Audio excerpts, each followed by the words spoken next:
This podcast is brought to you by Contessa Digital.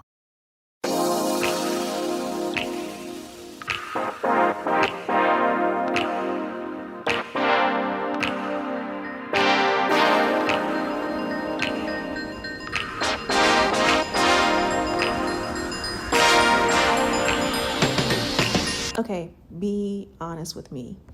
Do you spend too much time watching reality TV? I try not to, but I have found a new obsession, and one of the main people on the show said something about love and relationships that I really want you to hear. So, welcome to Confidently Cherished. My name is Keshia Rice. I am a dating coach and hypnotherapist. I help women learn how to heal from their unhealthy relationship patterns and learn how to create healthy, cherished relationships. And the TV show I'm talking about, you've probably already seen the title of this episode. The TV show is Indian Matchmaker. And before you say it, yes, I know I am late to the game, but in the past couple of years, I've been on this whole mindset, self-development journey, really focusing on going in and doing the inner work and working on myself. And as part of that, I've been very intentional about not watching as much television. And if you watch a lot of TV, this is not a knock on you, because under other circumstances, I would totally be there with you, binge watching shows all the time. But I was very intentional the past year or two about not doing so. So that is why I am just now discovering Indian matchmaking.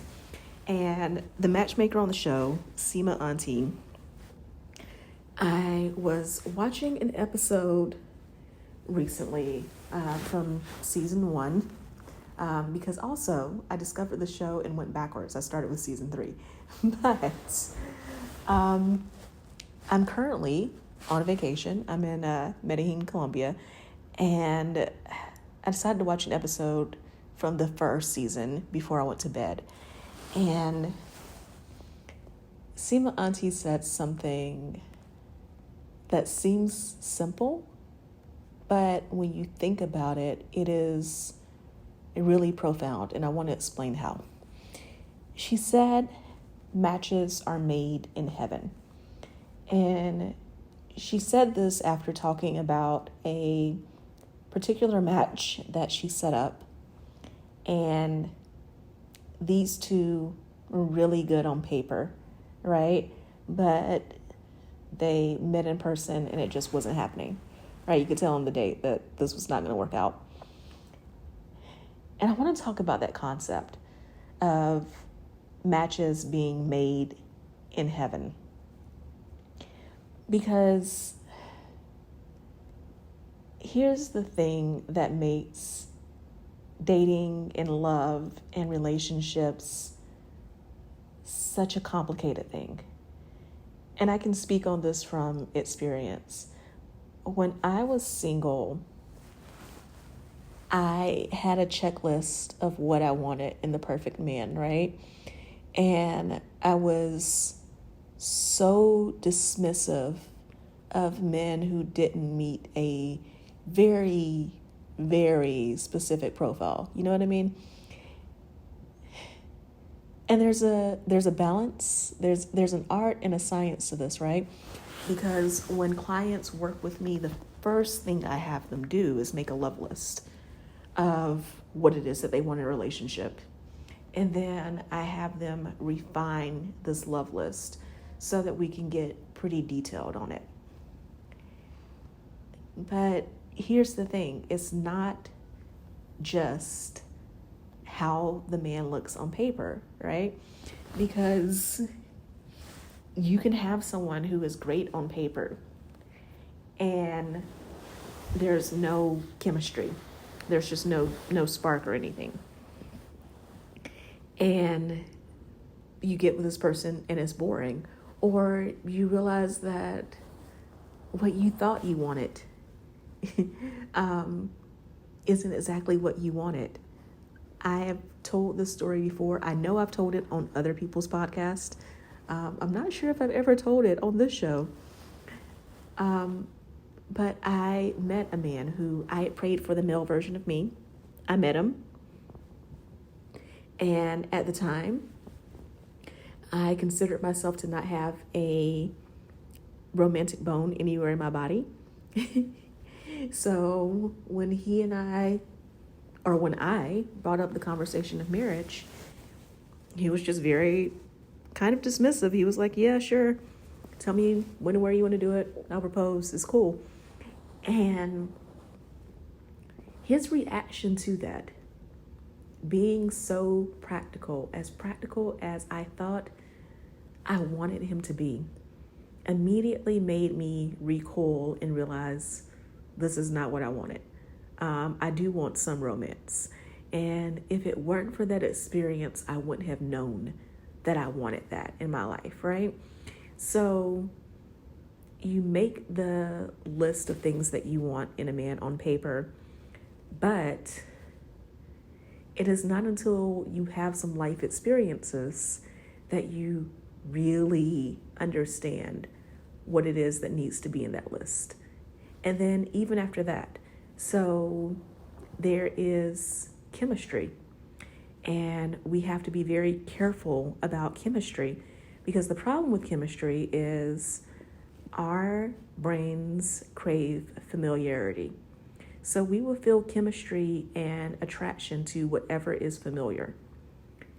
If you grew up in a home where there was abandonment, where there was neglect, where there was toxicity, or even in a home where nothing was quote unquote wrong, but it still felt wrong. So a great example I can give of this is, both my parents worked all the time growing up, and my mom especially was a workaholic. So it wasn't until I got older that I realized that, one, my parents worked so hard because they didn't have the best of childhoods, and they were working their tails off to give me and my siblings better lives, right? They were sacrificing so much to do better for us. And around the time that I realized that was also around the time that I realized that childhood me saw the fact that they weren't always around, saw the fact that I was a latchkey kid, saw the fact that my brother and my sister are both a decade plus older than me. So I always say, I didn't have a brother and sister growing up. I had 4 parents. And, I saw the fact that they were often tasked with watching me while my parents were at work. As a child, there was a part of me that saw that as a little bit as abandonment, that, my parents didn't care as much because my parents were around for the stuff, right? Like, I was in every activity known to man. Gymnastics, I did Girl Scouts for all of a week. Did marching band for a few years. Like, they were at the recitals and the competitions, all the big events, right?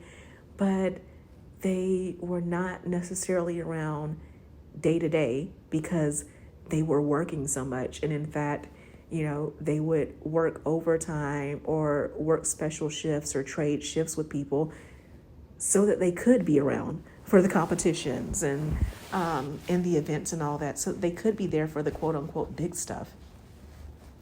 It wasn't until I got older, though, that I realized that from a child's perspective, I had some abandonment wounds there, right? That their intentions were great, but, children don't understand. And that led me into developing an avoidant personality. We will do an episode on attachment style soon. I think that's very needed. So I developed an avoidant attachment style. I was always leaving relationships before people could leave me, right? I kid you not, when I was in high school, I had like time limits on my relationships. Like guys would ask me out, I would say, sure, I'd become some guy's girlfriend. And I would mark on a calendar the day that this relationship was ending. And sure enough, that day would come and I'd be like, okay, peace out. This is fun. And I continue that habit from high school, like into college, into my early 20s. Once I got into my early 20s, I didn't necessarily have set timelines, but I definitely had, just this feeling like if this relationship was was getting too close, I was getting too vulnerable, I needed to peace out. It wasn't until I healed. First of all, it wasn't until I recognized that I had these wounds going on, and then I healed from them, that I was able to really allow myself to receive in a relationship, really be vulnerable, and really be ready for long-term commitment. So, we have these lists that we make of what we want in a relationship, but we also need life experiences in order to refine that list and truly understand what is important to us. We want chemistry in a relationship, but we have to recognize that chemistry is influenced by our patterns. And unless we do some work to heal, unless we do that inner child work, unless we see a therapist, get a coach, have some accountability in helping us recognize these patterns, then the chemistry is not going to be healthy. We may find ourselves being attracted to unhealthy things. And then the third thing is, compatibility. So talking about Indian matchmaking and Seema Auntie, she looks for compatibility and what things people have in common. There are studies that show this, that healthy relationships are based not necessarily on shared interest. And again, I can attest to this. One of my biggest interests is traveling. I am traveling right now. That is something that my husband has absolutely no interest in, right? And he has plenty of interests that I have no interest in. So we have a few shared interests, but there's actually a lot of things that we each have individually that the other person's not interested in. And studies have shown that it's not necessarily shared interest, but compatibility on shared values, like similar values on how you feel about education, having children, healthcare, politics. It's those similar values that tend to keep couples together for a longer period of time. And if you don't recognize that, or if you don't understand that, you go out looking for someone who has the same hobbies as you, and you can end up in relationships that are pretty superficial as a result. So, excuse me, when Seema Auntie talks about matches being made in heaven, forgive me, love, I need to take a sip of water. But when she talks about matches being made in heaven, I think the thing that we have to realize is when you find someone who is meant for you, first of all, I don't think relationships are about happiness, because happiness is fleeting. I don't mean that in a negative way. I'm being really practical when I say this. Think about your life. You have happy moments, right? But you also have sad moments, angry moments, frustrated moments. You also have moments where you're just kind of at an even keel. Nothing is awesome and exciting, but nothing's terrible either. Relationships are not about happiness. They're about peace and calm. Talking about me not watching as much TV as of late, it's not because I think TV is bad. It's because I have been spending just a lot more time meditating and working on my mindset. Before I went on the journey of becoming a dating coach, I had a coach myself. And I was a very type A, very high strung personality, very perfectionist, and it was stressing me out. It was causing me to constantly have burnout. And I healed from that, right? I healed from it once, at least. Got my life together, moved cities, changed jobs, met my husband. Everything was going great, right? Until I decided to start my own business. And let me tell you, having a business is the greatest self-development program in the world because I started my business and started to fall back into those same old habits again, which is why this time around I've been very, very focused on just the meditation, the grounding myself, the working on my mindset. I don't think I will be this intense about it for much longer, but this time that I have spent, I needed it because I really wanted to be very intentional about having that foundation, right? And that brings me to like relationships, my own husband, my friendships, my relationships in general, and your relationships. Relationships are about, first, you find the peace within yourself. You heal yourself. You find what gives you peace, what gives you not happiness, but contentment. A place where, things aren't perfect, but overall you're satisfied with your life. And once you find that, then the relationships in your life are supposed to contribute to that peace.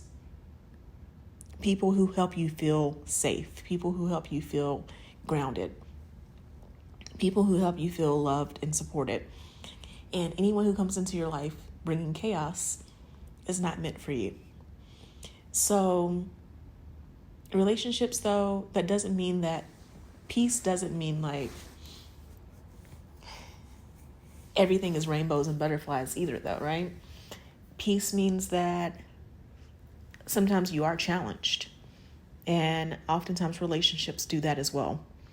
Relationships hold a mirror to who we are.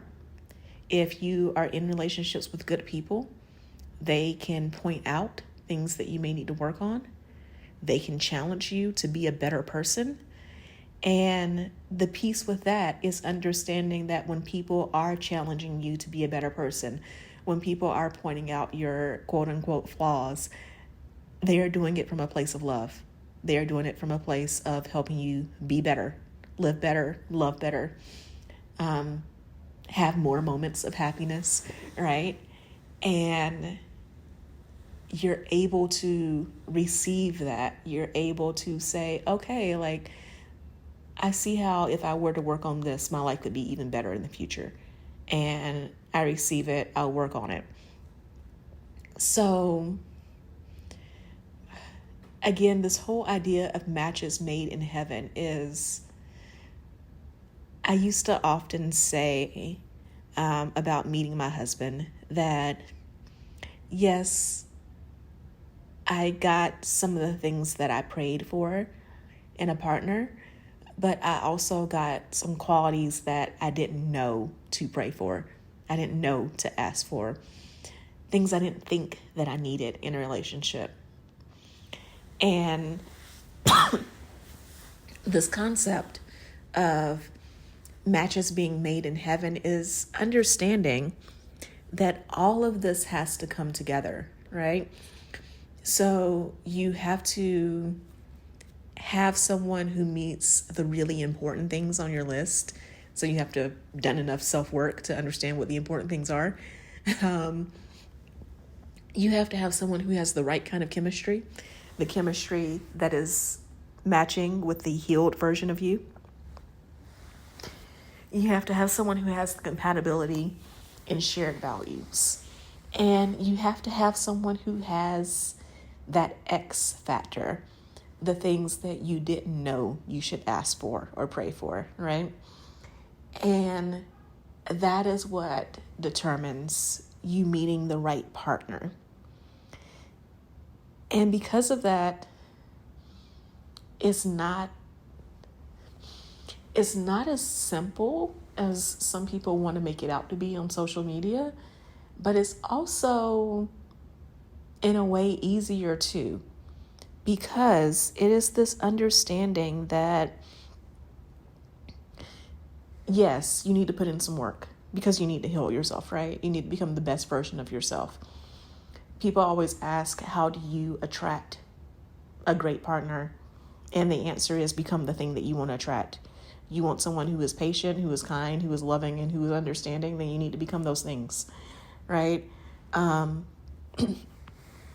But so while you have to do that work on yourself, it's also trusting that if you are genuinely working on yourself, you're genuinely working to become a better person. If you are open, if you allow yourself to meet different people, have different experiences, you get to the point where you know what you want, but you also, use that feminine energy, that energy of receiving and understanding that, yes, I know what I want, but I am also open to being shown someone who has qualities that I didn't know I should want or didn't know that I should ask for. And when you combine those things and you approach love from a place of being healed, from a place of being at peace, from a place of knowing that you have so much to add to another person's life, and you are loving and expectant and knowing that there's someone who has a lot to add to your life too, and that person is there. It's just a matter of X number of dates, X amount of time, but it'll happen. When you have that confidence, then it becomes so much easier to find the right person for you. And it becomes easier to approach meeting people, having those conversations, having those relationships from a place of confidence, from a place of worthiness, from a place of self-esteem, from a place of discernment, because you know that it's so much easier to dismiss people who are not right for you when you know that it's just a matter of time before the right person does come along.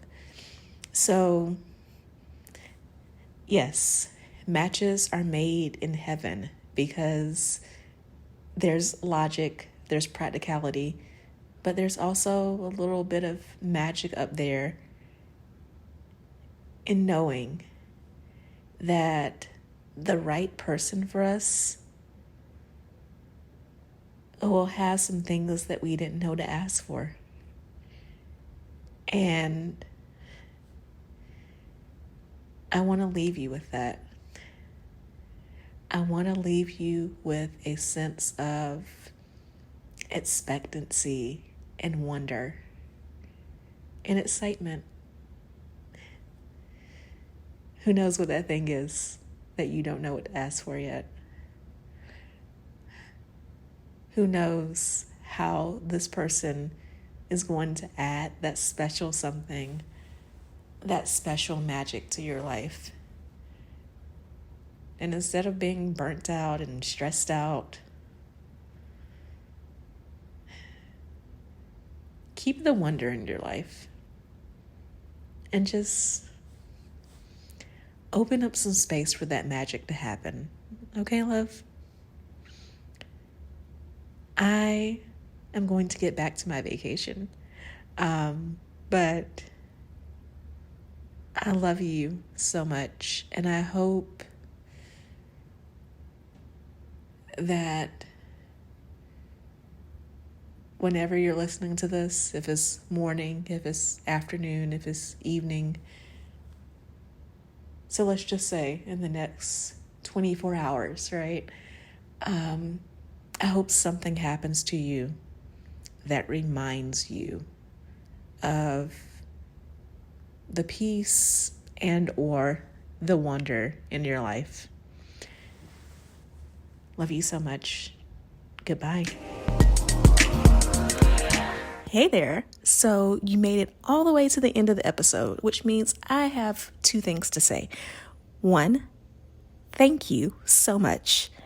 I truly appreciate it. And 2, you like me. You really like me. So I would appreciate it if you would show that like by subscribing to this podcast so that more people can hear about it and enjoy it as much as you do. And if you want to know more about any of the links that I mentioned on this episode or any guests that I've had, be sure to go to KeshiaRice.com/links. That's KeshiaRice.com/links. I can't wait to talk to you again in the next episode. So see you then.